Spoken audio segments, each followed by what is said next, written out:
Attention, the following podcast will probably suck ass and there will be things we say that may trigger others, but nonetheless, these are our personal opinions on various topics in regards to movies/TV shows, video games and sports. Do not take anything said in the podcast seriously. If you enjoy the episode and want to tune in for more, follow us on our socials today. With that said, kick back, relax and enjoy the show.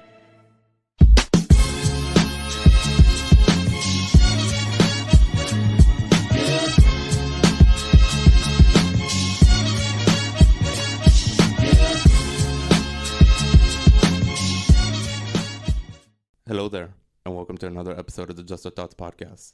I am your host, Benjamin Draper, bringing you the most. This is Season 2, Episode 3, and today we are joined by the notorious duo from ODU Esports COD team. It is Captain Dylan Glover and co-captain Patrick Caulfield. Welcome to the podcast, gentlemen. Thank you so much. How you doing, babe? I just want to mention this because Patrick wanted this to be mentioned. Yes. He is the longest tenured COD member for ODU Esports, so he just wants that to be recognized before we go on with this podcast. I expect like one day hanging jersey in the rafters somewhere in the esports arena. I think that we got to make space for that. You got to put our names up on the wall somewhere. I can paint something. Okay, I like that. Yeah. Yeah. So basically, how's your guys' week been so far? Because we are recording on a Tuesday, so it is early week. Yeah. So how's your first 2 days of this new week been so far? Pretty good so far. I mean, we haven't done much. No COD so far, but we do have a scrim tonight. You know, trying to get some practice in. I had a studio class this morning. We had a visiting artist.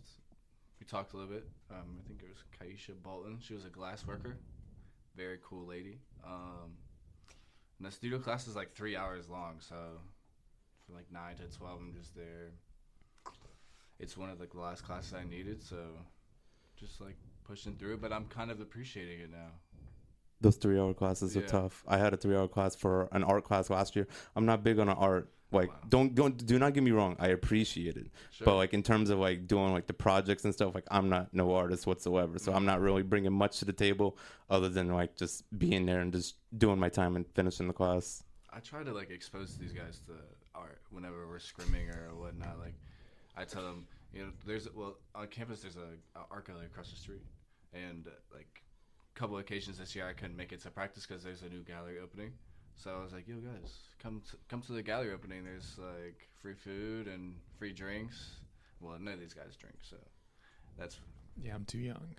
Can't really do that. You're free to say anything on this podcast, okay. By the way. I mean, yeah, none of you guys go over there, come get a drink with me, just chill out, talk about art, but it's all COD now. It's true. Nerds and stuff.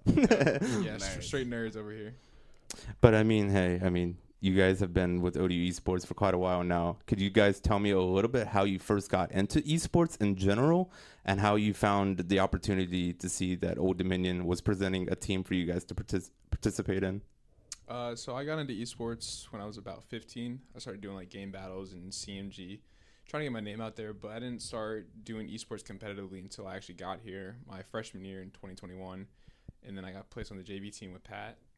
And then kind of the passion got started there, and then that's how ODU COD JV team kind of arrived, because oh my gosh, we've all been teammates for about 2 years now, so it's been a long ride, but that's how it started for me. Yeah, for me it's kind of similar. I mean, what year did Call of Duty Ghost come out? 2013, and I love Ghost. Yeah, I was die on the hill of like one of the greatest Call of Duties, like competitively. But to me, I think Ghost is probably like the most underrated COD, but that's just my personal opinion. It was so smooth, and like I was 12 years old playing it. That's when I first gotten into competitive. That's when clan battles started too. Like you could develop your own clan and you could face up against other. Like yes, that was tight, and you could just do it. It was so much simpler than how they have the format now with like MLG and stuff like that. I know you guys know a lot more about that, but I haven't been following it recently. No, that was like the first game I really did. Esports or like game battles and stuff, and then I think like 2013, 14, 15 I really got immersed into like MLG and like Optic, FaZe, all those like big big brands, orgs, the big orgs in the business. And then like I met a bunch of people through the game. Like I met a guy who stays in the 757 down here, and like I met him when I was in 8th grade. And when I got here in 2021, we actually met up, and like it was like a kind of a full circle moment. Not only because, you know, we met online and we're really good friends that way, but like through esports, like I got here and started doing the esports through ODU, like on a more like competitive level, more organized level, and like he was like the first one to like kind of mentor me and kind of like show me the ropes of like how to like conduct yourself in like an online environment. So I know you mentioned that Ghost was the game that really got you into competitive. Dylan, what was the game for COD that really got you immersed into the competitive aspect of the game? I would say Black Ops 3. That was the first jetpack game that actually really got me into it. Although, like, I was really young when that game came out. I was, like, 13. So that, like, really started. But over the coming years, I mean, the passion really got to me. And then it really started getting to me when I played MW 2019. And that's when I really started, like, actually playing the game and understanding. And then once I got to college, I mean, I had teammates around me, and we actually had to learn how the dynamics and how the game works and revolved around. So I would say that, yeah, that's how my origin began. Yeah, Black Ops 3, I really took it seriously, especially during that next summer. Because, like, during school, I would barely play. Yeah. I mean, we'd play, like, like 8s or something after school, or like just do like ranked play until we go to bed or something. But during the summer month, like I think my team, we got like top 800 on UMG for like I think variant for that summer for Black Ops 3, and that was like the highest rank we ever got. And like we almost went to, in 2015 there was a event in DC for Advanced Warfare. I remember that. We almost went to that one, and like that was like almost our peak in our Team Cebu, and that was like my OG clan with the OG boys. That was like our clan and our wannabe esports. Mm-hmm. But like that was like we almost went there, and like that was like I was this close to going, and like that almost was like it for me. Like I don't know if I went there, could have met somebody this or that, but and could have taken a different trajectory, but I'm here now. So yeah, whatever. In some capacity, doing esports. Yeah, I mean, you guys have had. I mean, for BO3 itself, I mean, I really enjoyed BO3. BO3 was a game that really like sits well with me after all this time with COD. I think it's one of those CODs that is going to be talked upon like for a long time. And just still talking about the interest of COD. I mean, kind of give me your guys' background about how you guys got into the Call of Duty atmosphere. Like, what was the first COD game you got into? What was the first multiplayer game that you really got into COD? And just kind of tell me how it really piqued your interest. For me, it was World at War on the PC. Wow. Yeah, my dad or my mom's boyfriend at the time had a PC, and he had a World at War, and I would just play on it. I was more of into zombies. Oh yeah. So I wasn't really into the multiplayer aspect. But once Black Ops 2 came out, I got that Xbox 360. I was on it every day after school. What about MW2, the OG MW2? I was about to say that. So I didn't have it when it first came out. Damn. My first multiplayer was Black Ops 2, but then I transitioned back into the old COD. So Black Ops, MW4 or COD 4, MW2, and MW3. Those are like my backgrounds. But I actually started with Black Ops 2, and I was like really young. I was like 8. 9 maybe when that game came out. What's our year difference, Dylan? I'm 20. I'm 23. So 3 Same. years. So it's 3 years, and that's a big difference if we're talking Call of Duty, like first Call of Duties. Yeah. Yeah. My first Call of Duty was Modern Warfare 3. I remember getting the 360 that December, and like hooking it up, downloading the map packs, and that's like my first time with the Xbox 360. I was like, freaking, I don't know, mind blown. But then I went back with my friends and got into MW2 modded lobbies. Then got like unlock all on my MW2 stuff, so I was pretty valid then. And then, MW3. But you said World at War, right? That's what started. World at War was my game. But I was more into the zombies, so I didn't play multiplayer. Zombies scared the fuck out of me. No, yes, dude. Like I remember play the very solo. first time it all happened. Like when you finished the campaign, like you Yeah. thought the game was over with, but then you just saw the zombie just pop out all in the distance, and you just see him running at you, and man, and then you just see the big red logo at the end, Nazi zombies. I mean, that's just some OG shit right there. Yeah. That's some goated shit. Yes. Because like I was like 6, 7 when that, and I was like, Freaked me the fuck out. I was gone. Shout out Brendan Martini. I Yeah. went to. You don't even know the kid. You never know. Okay, never mind. Anyways, bro, I went over to his house for a sleepover, right? We were playing Shino Numa. I was fucking shitting bricks. I had to call my mom for real. Like, I was like, yo, we're playing this fucking zombies game. I'm scared, ma. And she's like, bro, calm down. She hung up on me. But, yeah. I think for me it was Verrucked, just because of all the sounds that were in that map. Yo, scary ass. So many sounds. It was just all the yelling, the screaming. It's just Like, wild. drills. We're in a mental asylum and hearing drills and shit. Like, yo. Yeah, when I loaded up to Kino, I literally loaded in the first 5 minutes. 5 minutes. I turned the game off and I refunded it. I couldn't play it. Refunded it, though? Yes. Damn. No. Talking about refunds or, like, giving stuff away, my biggest mistake as a kid, or it wasn't even my mistake, my parents got rid of my PlayStation 2. And, like, at the time, I was like, all right, that's fair. I don't play it.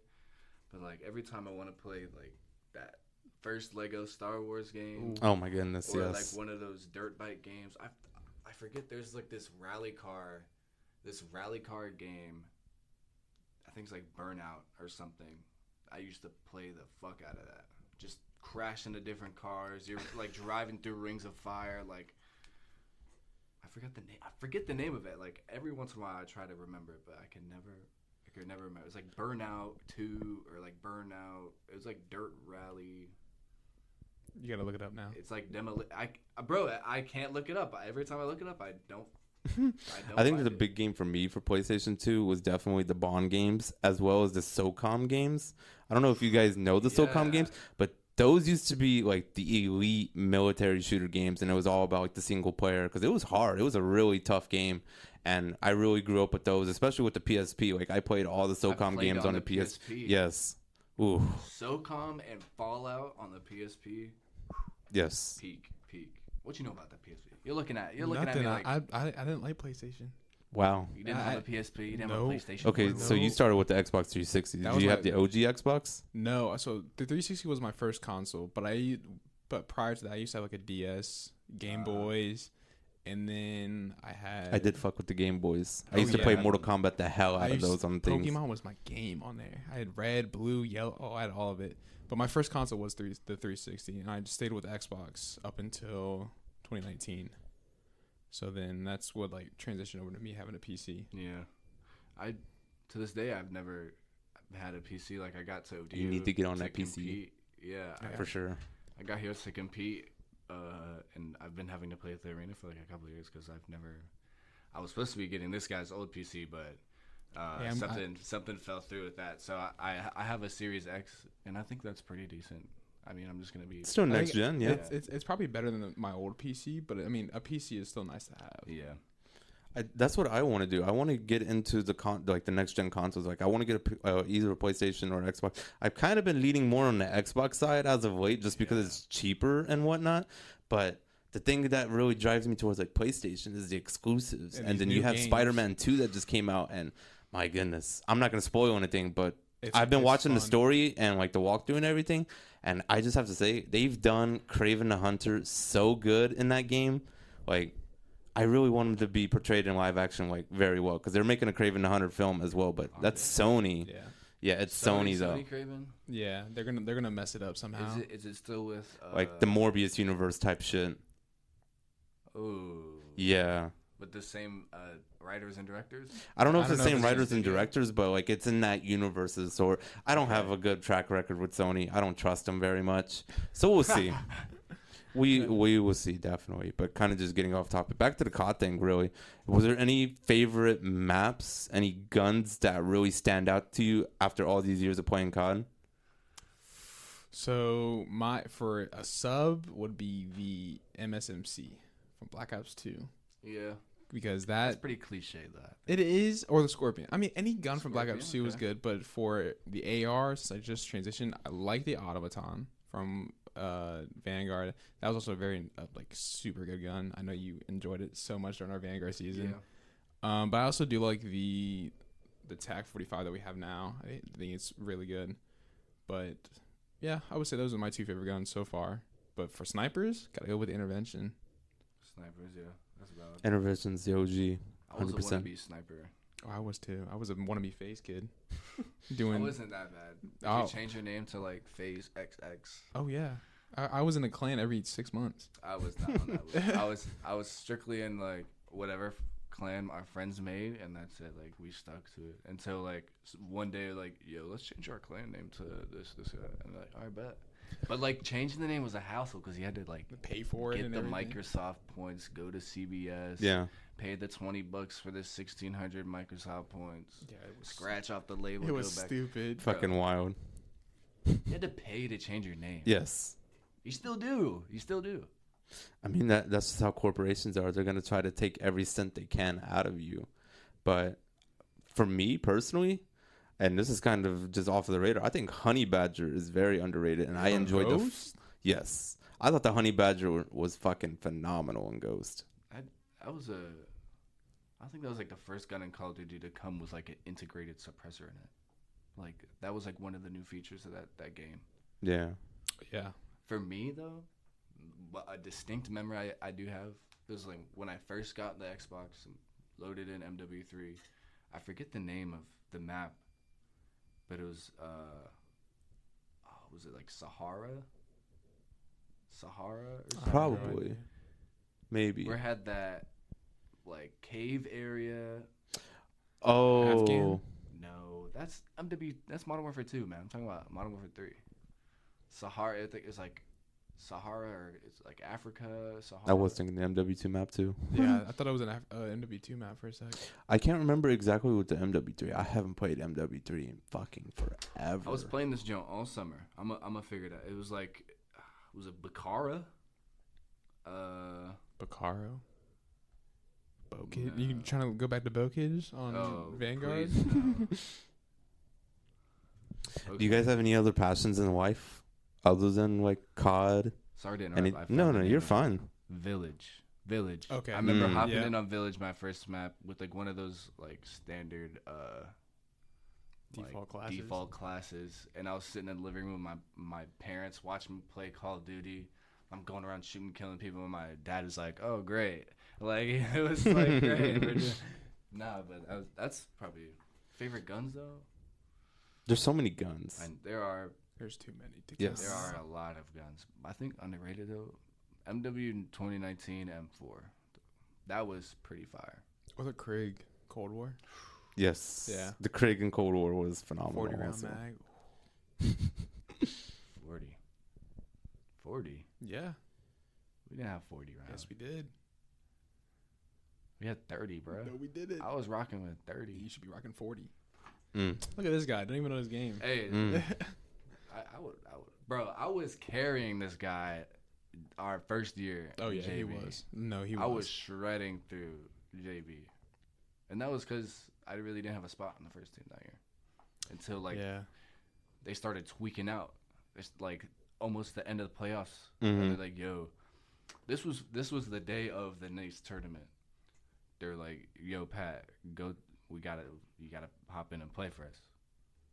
Like, I didn't play fucking Cold War after It was like a few weeks. a couple weeks, maybe like a week and a half. Yeah. And then I hop in like the day of the tournament, like our biggest tournament, right? For NACE. It was like the weekend thing, wasn't it? Yeah, and I was sitting there fucking getting swamp ass in the esports arena, sit down playing for 7 hours, getting the top 6 in the nation. That gotta flex that. That's like our only. He has to. That's like our only accolade. Yeah. Yeah. Yeah, and that's not even an accolade. It's just like a placing. So Yeah. so basically just venturing back into the ODU Esports. I mean, when you first got onto the team, did you really expect this, like, being a part of a varsity esports team would present so many challenges as it has already? Yeah, we for the last 2 years we have gone through so much. Like, there was this semester where I wasn't competing, so then I had to fill somebody in, and that caused a lot of drama and with the whole team aspect. And I know he was going through it because with the whole issues. We hate drama, but we were going through a lot of it through the last 2 years. But when it comes to actually competing, I mean, we kind of have like a routine. We try to get as much practice in. I know recently we just haven't, but we try to get a lot of practice in, and we just come in for game days and try to do our job. And if not, then we try to learn off each other. And if that, then also the game as well. But that's probably our biggest challenge, trying to learn the game individually, since we all don't come to the arena as often as we should, since we're all in school and have jobs and everything. That's one of our biggest like issues, I would say, overall. I mean, us, like, we have such different schedules throughout the day, and like the only times we can practice is probably our only free time. Just like late at night. Yeah. So, I mean, the biggest challenge for me being here for as long as I have, it's like trying to break through the wall that builds in front of me. Like every time we get to like an end of a game or like a game cycle where a new game's coming out and we gotta play the old game for a couple weeks, I'm like, okay, we can do this. But like when we're in season, the challenge is like, yo, can I be better? Like I'm like pretty old for like a gamer, like a collegiate gamer, like 23, even for like a wannabe esports. Like, and I think it's important that you add the collegiate gamer in there because you're never too old to play video games. I don't care what anybody says. Like, video games is fucking life. Yeah. But for a collegiate gamer, I mean, 23. I mean, I'm the same age as you. So definitely feel more on the older side because you have all these people coming in at 19, 20, and they're really just coming of age and really maturing themselves. So it's definitely a different viewpoint, especially because, we're just much more older and we've just gone through it and whatnot. So I think that's a pretty cool point that you bring up. But has there been any specific moments since you guys have been a team that really stand out to you guys that you guys will take with you even after like college and whatnot?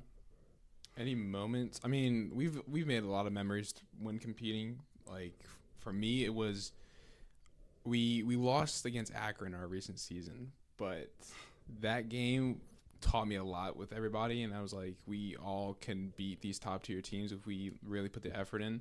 And like it taught me as a player that like I could really do this like overall, and I know I can show my potential, and like I know Pat can, because we are all phenomenal players, but it does come with some hardships here and there. Yeah, I mean, the best moment for me, besides that tournament that I was talking about just a second ago, probably I don't know, probably sometime during Vanguard when we were all playing and our JMU match. Yeah, I mean, that was probably our biggest win. Yeah. That was our most highlighted win, I would say, because JMU was a up and coming team. And like you said, like you knew somebody on that team, so he went to the same high school as me, and I didn't even know it at the time. And then but I think our Vanguard highlight would be that game specifically, because like we were just we were like all in sync that day. It was like how we were for Akron, but for some reason that Where JMU are those game, VODs? They're somewhere in the archives. They're gone. They probably are gone just because like. After like a year or so, if you haven't like downloaded the VODs or anything personally, because I downloaded some broadcast VODs from last year just to be sure before we started this one, and I have some of those, but from the year before, I can't find anything. So I feel like at the end of the year or whatnot, like those VODs, if you don't have them downloaded on your stuff or whatever, I mean, they're fucking gone. Fucked. Yeah, we gotta find that. Yes, there definitely has to be an archive. You probably have to talk to Byron and about it, but let's be real. Yeah, Byron's been like, I don't know, dude. I don't know what to tell you, dude. If it's not there, it's not there. Just call it a day. That's not, dude. It has to be on one PC or it has to be on one hard drive, dude. We should just have a dedicated archive, no matter what. Like, if you want to go back and look at something that happened. How much are external hard drives? And those broadcasts cannot be that long or that big of like file space. Or actually, they kind of are. They kind of are just because of all the delay that we have with like the BRB screens and stuff like that. Because like when we go to BRB screens, bro, we could be there for like half an hour or so before we even come back with the game. Like for me personally, if I'm a viewer watching the ODU Esports stream, bro, you've lost me after fucking 5 minutes. You lost me at the gameplay for Depending on the game that's being played, yeah. I agree. Yeah, like what our own for ODU Esports, like our only real competitive The title is Smash. Smash Maybe a and little bit of League. Rocket League. Maybe they have their moments here and there, but it's mostly Smash. It's always been Smash because of Polo and them. Yeah, yeah. He's been here. What? Before he Well, transferred. yeah, before he I mean, transferred. They were like undefeated back-to-back seasons. So I mean, Top 10 in the nation probably, or like on the East Coast for sure. oh, for East Coast for sure.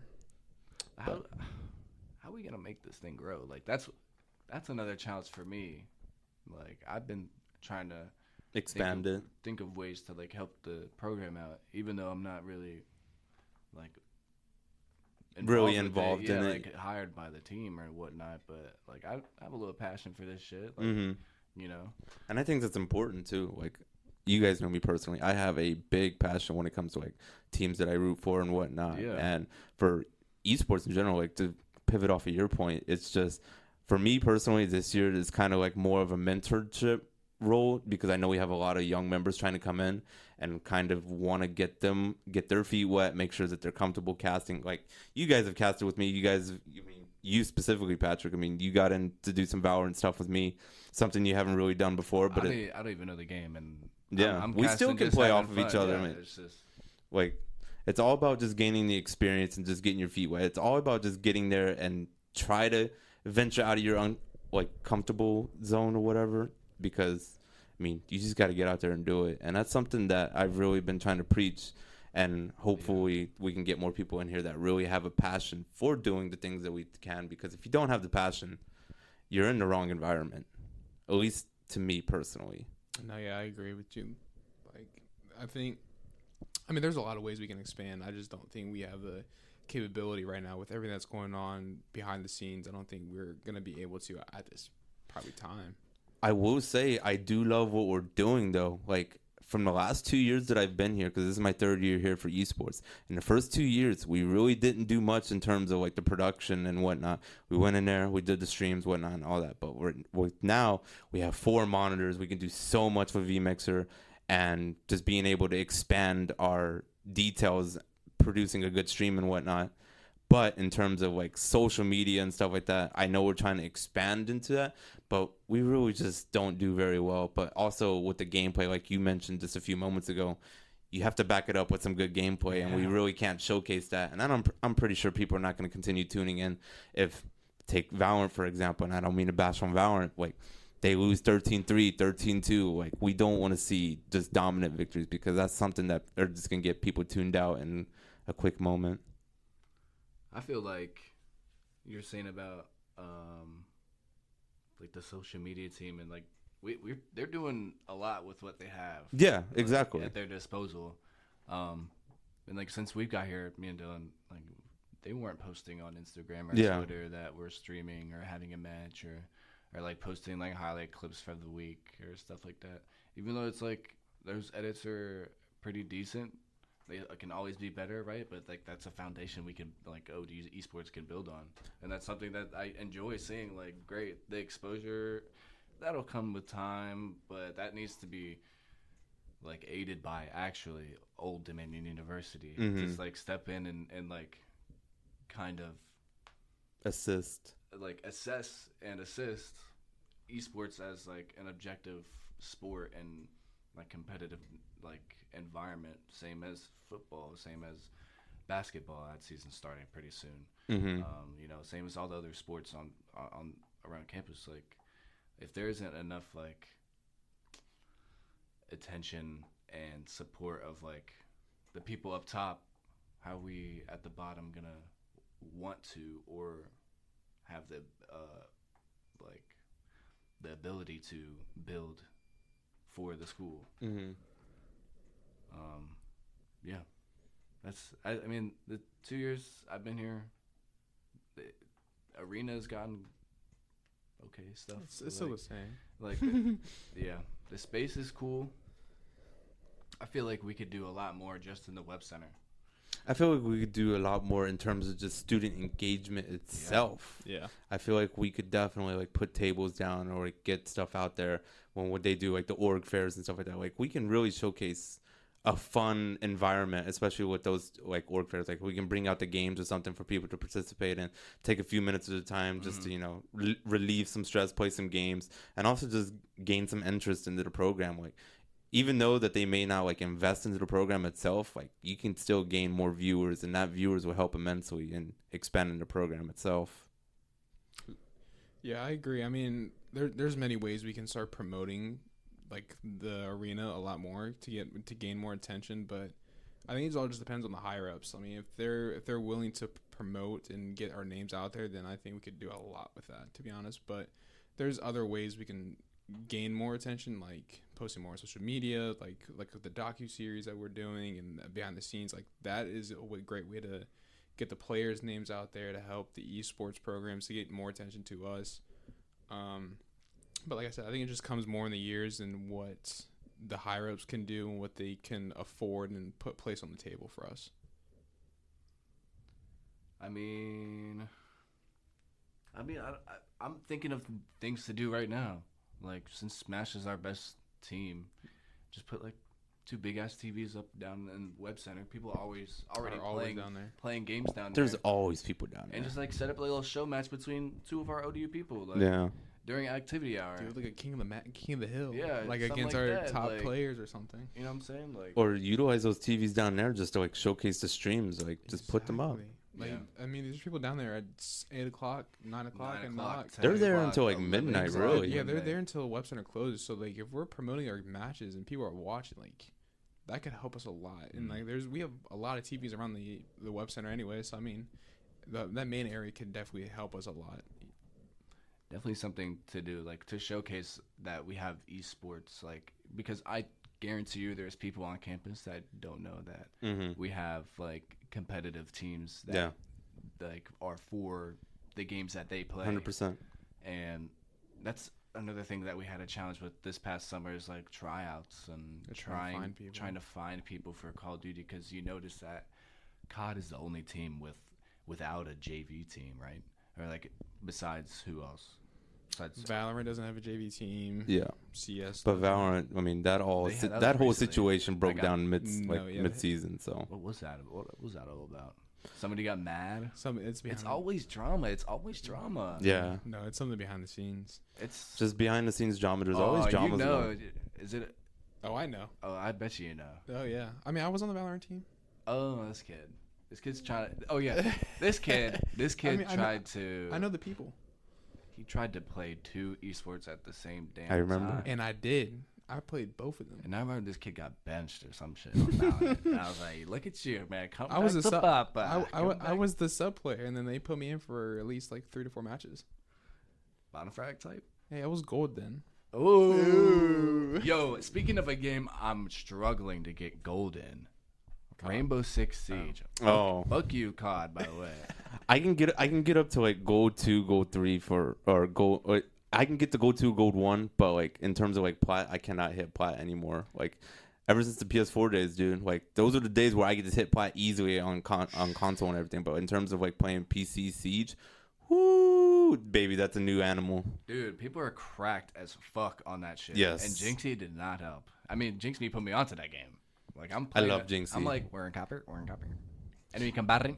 Like I can roll my B's and D's and T's. Like. Dude, Jinxie is so funny. He's so hilarious, and I'm really glad that he really has revived Siege in a way, because Siege is still going on very well. I mean, year 8, and that's just one thing with the esports team. We don't even have a fucking Siege team. We haven't had a Siege team in 2 years.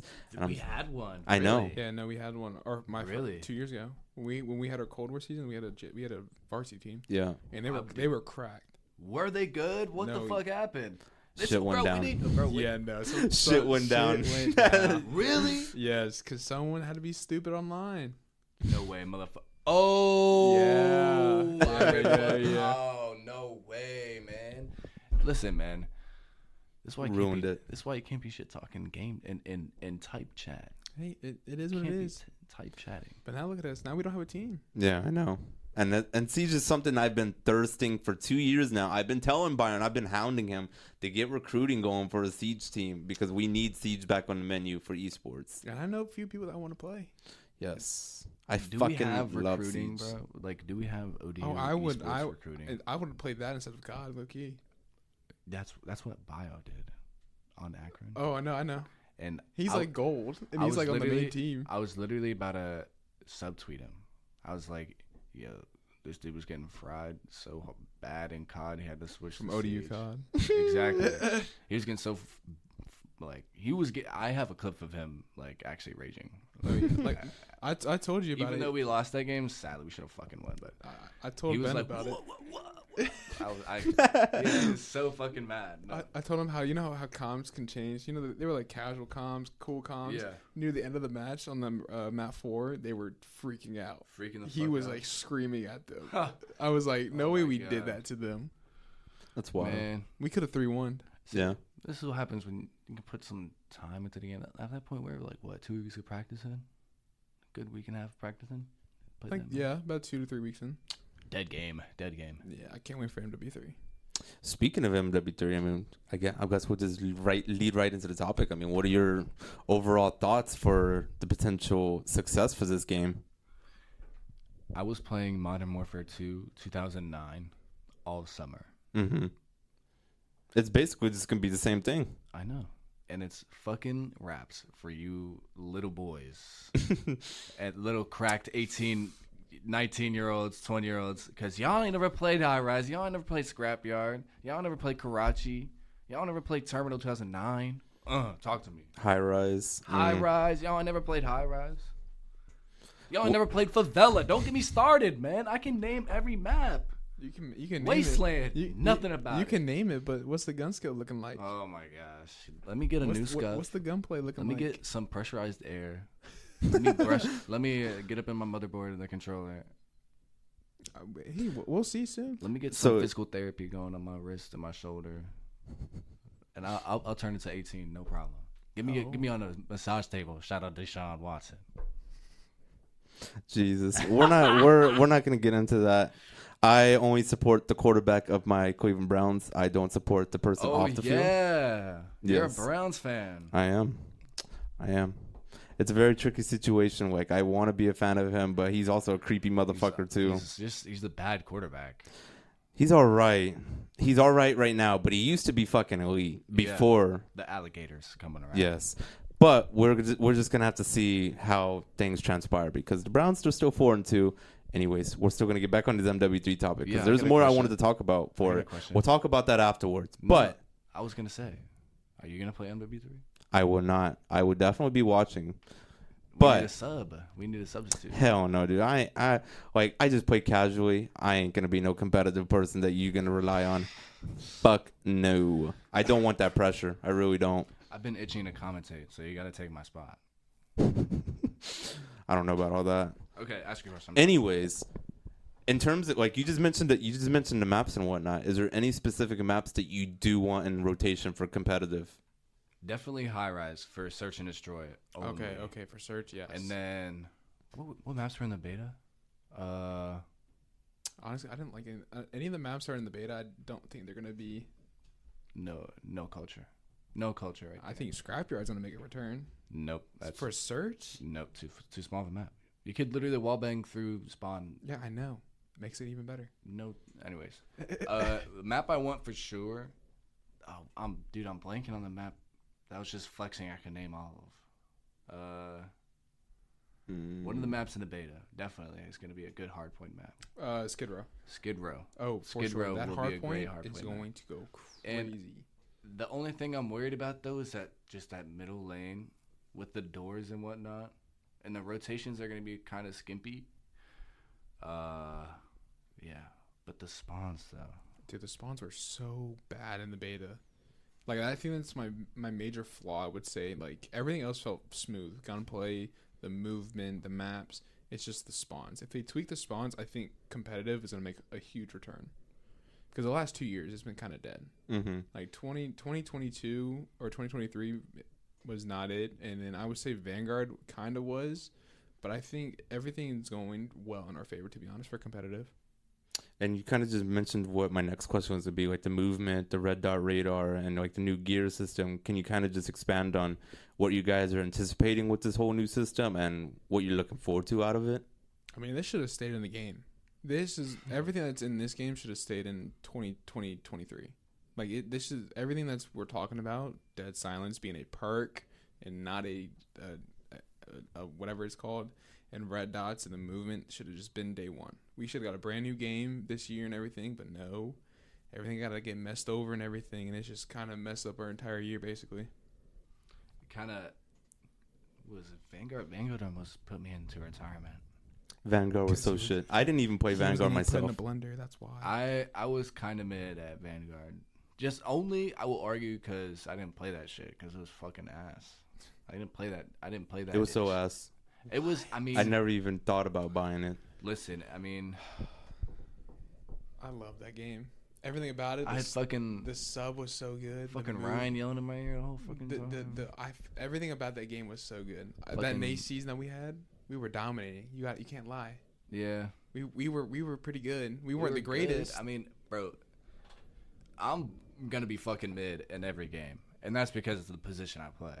Mm-hmm. Like I have to be mid, like in order for Dylan to look good, in order for Phil to look good, like Joe even sometimes, bro, I'm gonna have to be like 14 and 12, and this dude's which is fine. Like this dude's like 27 and 12, 27 and 14. Like damn, and they're like midnight with a big game. I'm like, dog, I just secured spawns so this motherfucker could kill whore. Mm-hmm. It's not kill whoring. Yeah, whatever. I'm joking. I know. It's all friendly banter here. But in terms of this MW3 itself, like other than the multiplayer, are you guys excited for the campaign? Are you excited for Makarov's return and potentially a reiteration of No Russian? Real COD players don't play the campaign. Fair. Don't listen to him. I'm playing that campaign day one. I'm finishing it, and then the next day I'm going. For me personally, I always have to beat the campaign first before I really dive into like the multiplayer aspect and everything else. Never. I don't think I've ever finished a Call of Duty campaign. Whoa. Yeah. Okay, we're gonna hold on. Actually, no, I take that back. Modern Warfare 3 is the only campaign I finished. Okay. And it was kind of mid. World at War. Nope. Black Ops 1.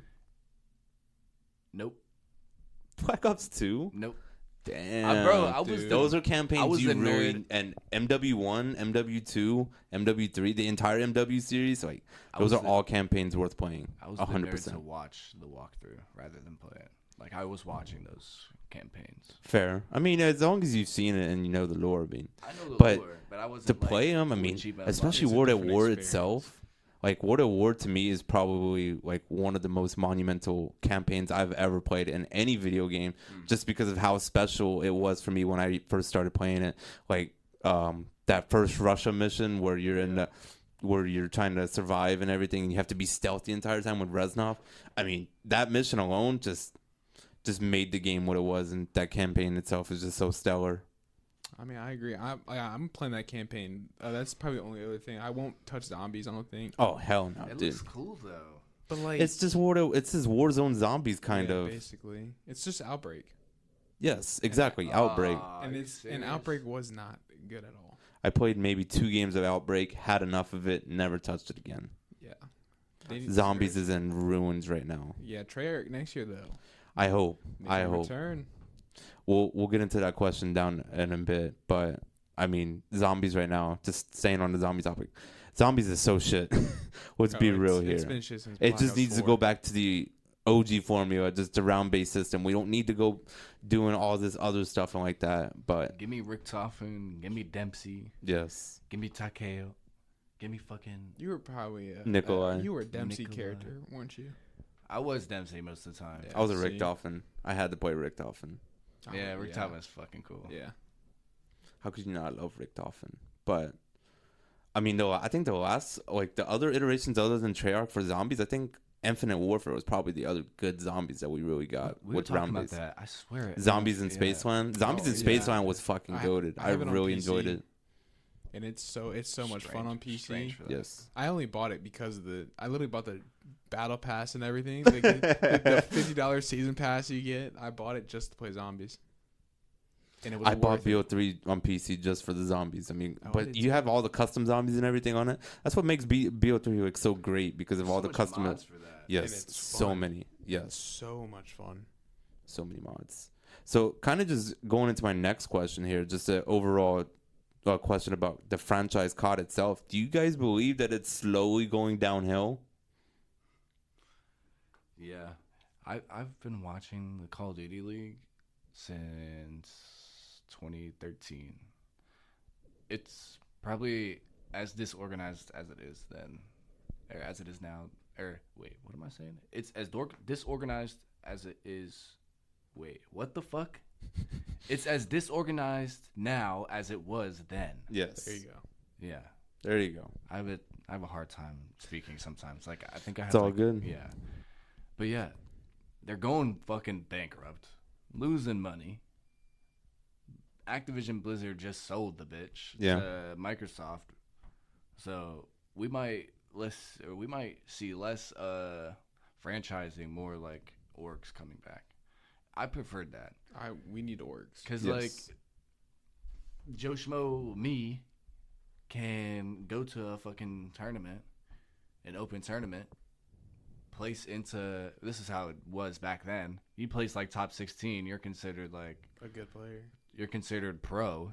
Yeah, basically. You're considered pro, and if you're top 8, you're like, holy fuck, this kid needs to be picked up. Like, this kid was gross. Like, now it's, you gotta fucking grind in challengers, you gotta fucking Get 10K earnings. and yeah, like, right. need- You gotta get yourself out there just to be a thought. Mm-hmm. And it's hard. And the now, like, to get your name out there to be a pro is one of the hardest things that is, like, ever in any other game, I would say, because you really need to grind to even just become a good challengers player. And that's how, bro. It's hard for me to be a senior trying to grind a new Call of Duty, like as hard as maybe the rest of CCL is. Mm-hmm. Like, cause I could finish in the spring. Like, I have 12 credits left, or I could play Call of Duty and say fuck my grades and get cracked at COD for 6 months and see if I get picked up or notice or whatnot. But I want a degree. Like, I'm paying for a degree. Yeah. Right. So kind of a follow-up on that. Are you guys more in favor of this new shift that they're doing with the COD games not being every year, but also just going every 2 years now? Are you guys That's okay confirmed. with more of a process? It gives you more. It gives you more time to really grind out the CODs, like you were just talking about. Hopefully it makes it better. It all depends on the game and who's making it, to be honest. Because if it's like under Activision or Sledgehammer, it's not going to go well in our favor. But Treyarch just needs to have the sole rights for it. Just let Treyarch have COD. I mean, like I said, don't get me wrong. I like the MW series. Yes, It's just like they've fallen off. they make stupid decisions that should not be even a discussion about. They shouldn't take certain things out. They make the game worse, and it's just overall just not a good remark. And they prioritize like the bundles, their battle passes, stuff like They're that, trying to rather make than just money. yes, exactly. They're all about gaining the revenue than really giving fans what they really want. And that's really something that they've fallen away from, and it's just so irritating because it just seems like every year you kind of bringing yourself back to terms like, oh, maybe this year it'll be different or whatever, but no, it's never fucking different. And it just seems like, for me personally, I feel like COD is slowly going on a downhill slope at the moment here. I'm like, don't get me wrong, I'm kind of excited for MW3, but I'm really not a big fan of the fact that we're just bringing back all the maps from MW2 and just making those the maps again in this MW3 game. Like, really? Are you Yeah, kidding? no, I Like, agree. that is just so bland. That's so stale. And, like, that's just so lackluster on their part. Like, they're Call of Duty, for fuck's sakes. I used to pre-order all the Call of Duties. Yes. No, I don't even do Like, that. I used to now. go to GameStop. Yeah, let me pre-order. Go there. $5 midnight. down. Yeah, my broke ass. Nah, Dude, the last that- midnight GameStop I went to was probably Black Ops 2. That's probably it. Maybe BO3. No, I didn't go to BO3. It was BO2, for sure. That was the last midnight release for GameStop that I went to. I've never been to a midnight release. I haven't either. I would get it after My school parents that would, Friday. yeah, after school. They would come pick me up and they just Go to the GameStop. Go to the Yeah, Chipotle. that was how it go to was. the That was how it GameStop. was for most of the time. But for BO2 and for Ghost, those are the midnight releases that I went to for sure. I was also very young when those games came out. So obviously my mom was like, "No, you're like School night you're- or something. You're like 8. You can't stay up at midnight just for a game and then try to go to school at 6 a.m. in the morning." Like, I'd be up playing that. on that weekend, those opening weekends. Oh my goodness. The grind was But real. the FOMO you had when you didn't get the game release day and all your friends are fucking playing. And They're then like you level finally 30. get it. And you finally get it. And you're like, yo, level 1 fucking scrub. And they're like, Prestige 2. Yeah, dude, Nerds. I'm so glad you bring that up because that's exactly how I felt when the PS4 first came out. It came out with the BO3 bundle. Like, Yep. I didn't get the PS4 like when it came out a few months earlier in that year. I think it came out maybe October, September. I didn't get it until Christmas of the next year. So I was a year late on the PS4 run and it just sucked so bad. So I could totally feel what you're coming from when you're talking about not getting a release day and then seeing all your friends enjoying the experience and just being left out of it. I made a mistake switching to PS4. And like none of my friends came with me. Yeah. And, like I went to PS4 to get Black Ops 4. And like, cause I wanted to play it competitively, but then it was my freshman year of college, and I had a really fucking shitty first semester, and I didn't even touch my PS4, and I regretted it, because I'd rather been on Xbox, chill with my fucking homies, Playing the game. yeah. And now I'm on PS4 by myself. solo queuing, On ranked. yeah, and then fucking getting Fs and shit, and at community college. Shout out Nova Nighthawks, by the way. Northern Virginia Community College. The goats. Yeah. For sure.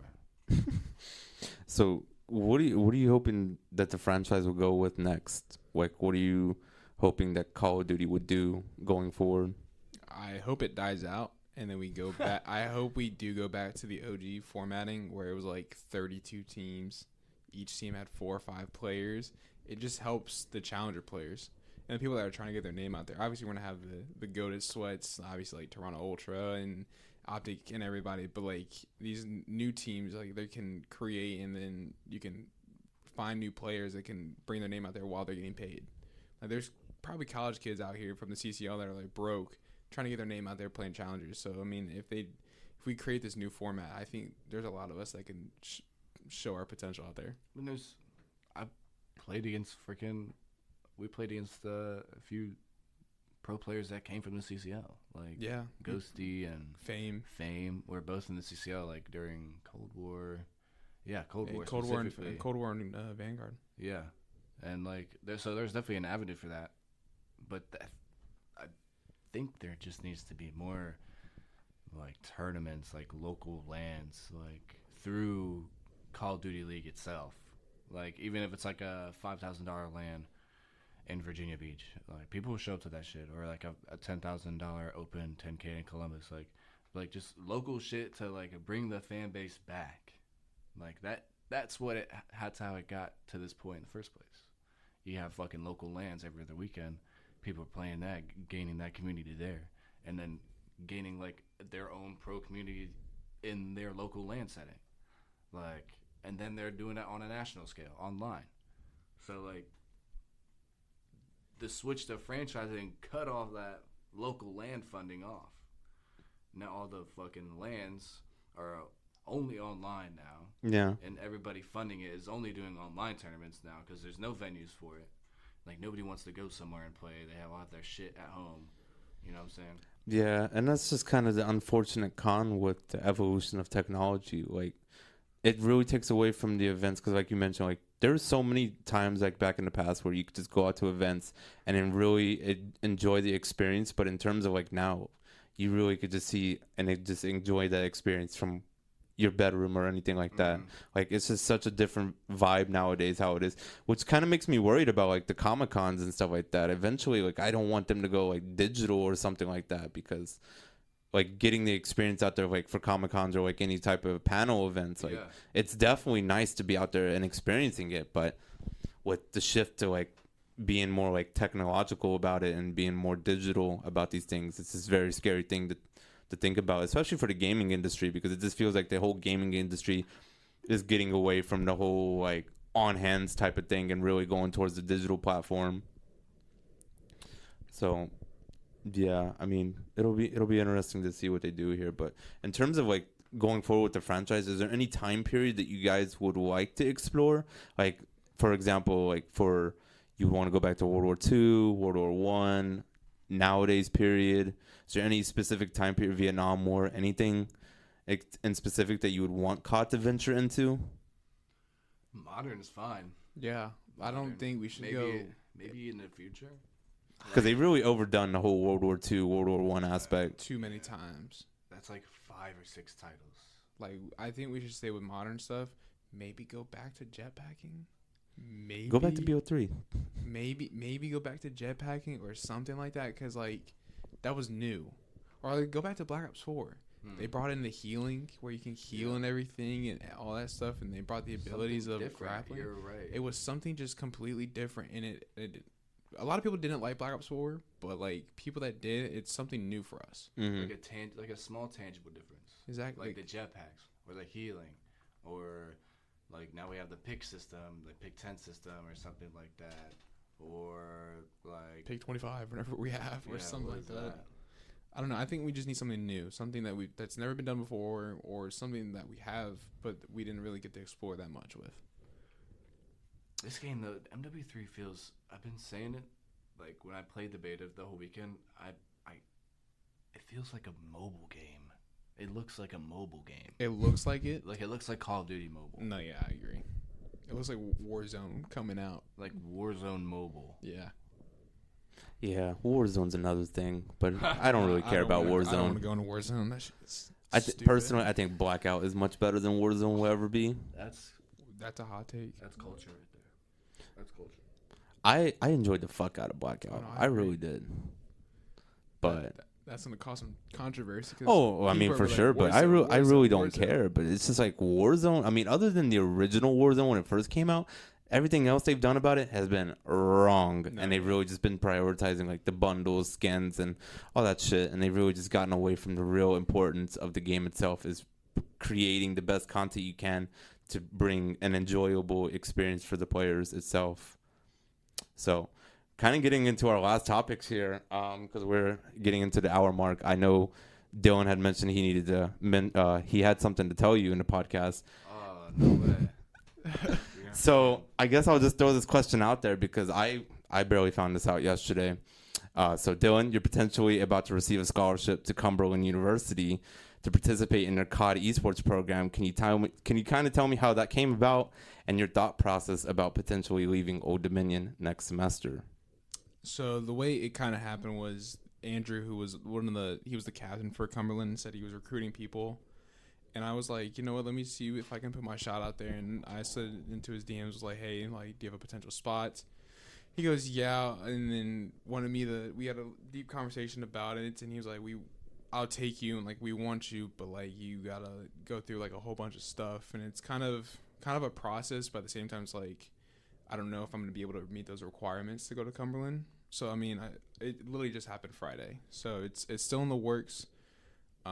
But originally I wasn't to quit esports overall. I wanted to just focus on my degree and everything. But spark in the air kind of arose when my dad told me to never give up on my dreams. And then this opportunity kind of came along. And when I told him Saturday, he kind of was happy for me and he said he was proud of me. So I think if I do get at this, then it's going to be a new change for me. And hopefully it does go through and whatnot. Bit of breaking news on your part. I'm very proud of you. Like, he's been talking about, like, his stuff's been in the air. Like, I don't know if he wanted to stay doing this or stay here in general. I don't blame him if he wanted to leave, because the shit that's been happening, especially to the ODU team for, like, a yearly basis is kind of unfortunate. Like nobody's really been as 100% in as Dylan has in terms of, like, managing the team and just being there, playing the game and shit. So, like, for him to do that at a environment where he can still focus 100% and people are going to have that same type of energy, it's good for him and he deserves it. I'm proud of you. Appreciate it. Yeah. It was very worrisome to bring that topic up. I had to make sure that it was okay with him just because I know he wanted to keep it under wraps before he told you guys first, which is fair on all means because definitely, I mean, your teammates and everything. But kind of your process, I mean, that's a bit of breaking news for you here on this podcast. Yeah. I mean, were you kind of expecting that? I didn't expect you to get an actual offer and actually be serious about it. He was always fucking with us like, man, I'm just going to get an offer. I'm just going to get a scholarship somewhere else. Or just jokingly talk about just JMU. banter, right? And I'm like, yeah, it was do just friendly. man. It was just Do friendly man. Just friendly banter and stuff. No, but I think maybe I just been observing, but he's been pretty serious about taking some next steps forward and advancing farther than us. And like we started here together. I played every game with you together. Very mature, growing. You're just intelligent, caring. That's not enough. Gonna make me cry over Yeah, here. Let's not get emotional yeah, here. right. no, too, no. But I mean, going forward with you, I mean, if he potentially leaves next semester, and I know I said this is the last topic. This is the last topic for sure. But if he potentially leaves next semester, I mean, you're basically the number one for the program. I mean, what are you? I mean, what are you hoping to get out of your last semester here? A win?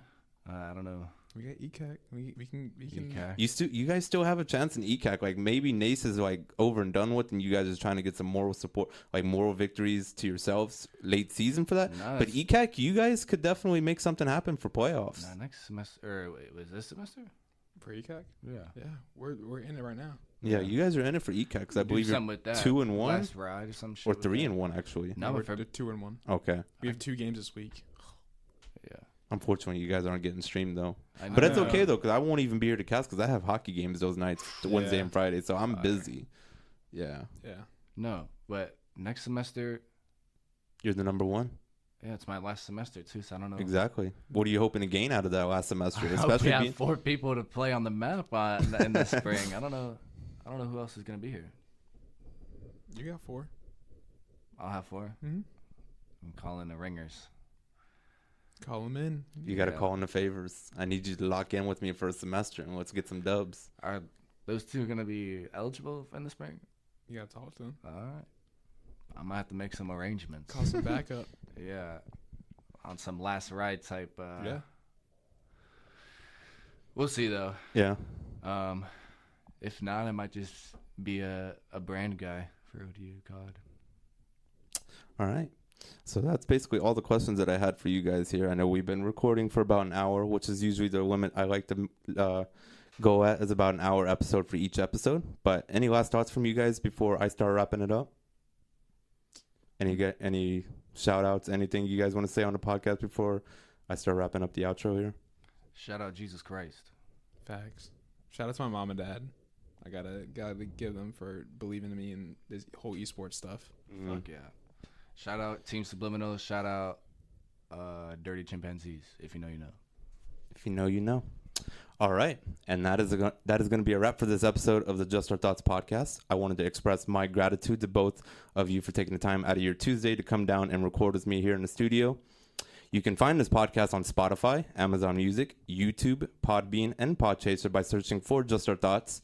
And that is going to be all for now. I was joined by Dylan Glover and Patrick Caulfield, and we hope you have enjoyed listening, and we will see you guys in the next episode. Let's get after it this week, and have a good one.